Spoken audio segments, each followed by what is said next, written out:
The first time I did my fourth step, I was following my sponsor's directions, I thought. I was her first sponsee, and she was always apologizing to me because she was certain she was going to forget something. Anyhow, I completed all the work, I thought, and she was leaving on vacation. So I wound up doing my fifth step with my grand sponsor. Now, this is a very nice thing because my grand sponsor has a cushy couch in her space that's designed to make people feel comfortable. And so I'm sitting there with her in that space, and I have a lovely time sharing with her my fourth step.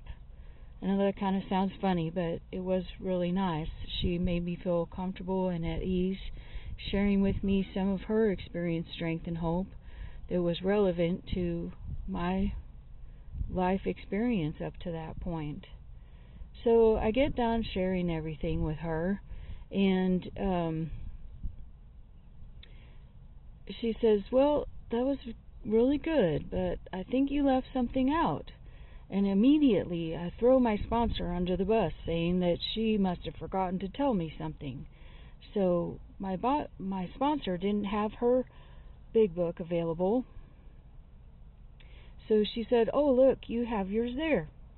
And so I pull out my big book, and she flips to the pertinent pages, and right there in the margin, the part that I missed has a red marker next to it, explaining exactly what I was supposed to do, and pointing out the passages that were the part that I left out. And when I saw the red marker, I remembered sitting with my sponsor at her house.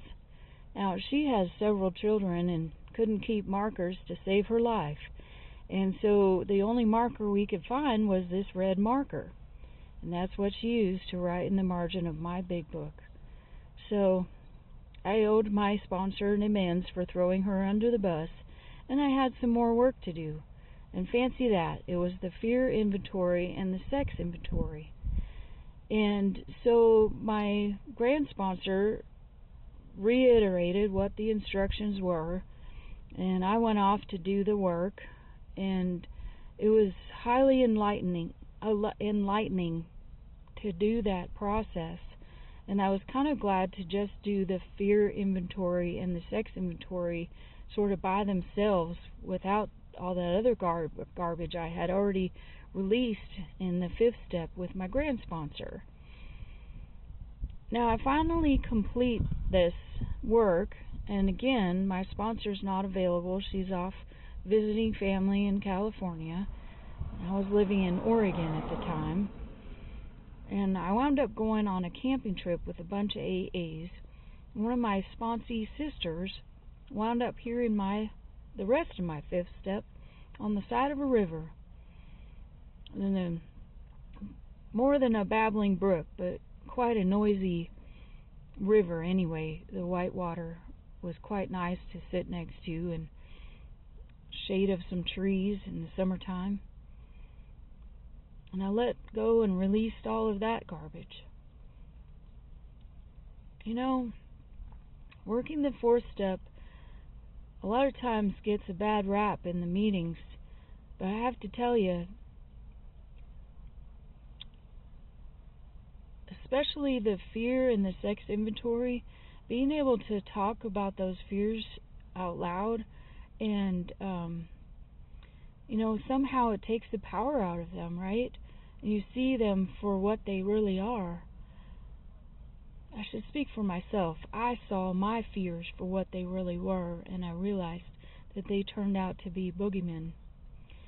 Then also, the thing about the sex inventory, when I really lean into the material that's in the big book and follow the instructions, search my heart with God, and evaluate those questions, looking back on my behavior in my life, and then walking forward into the new ideal that God and I designed for me.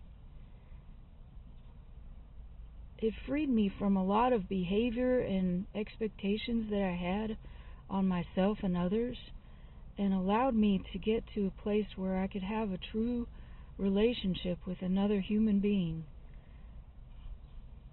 This is a design for living that works in rough going and even in good times. And thank you very much for all your work that you do there at the Grapevine. We appreciate you. And I appreciate you. Take good care. Thank you very much. Bye-bye.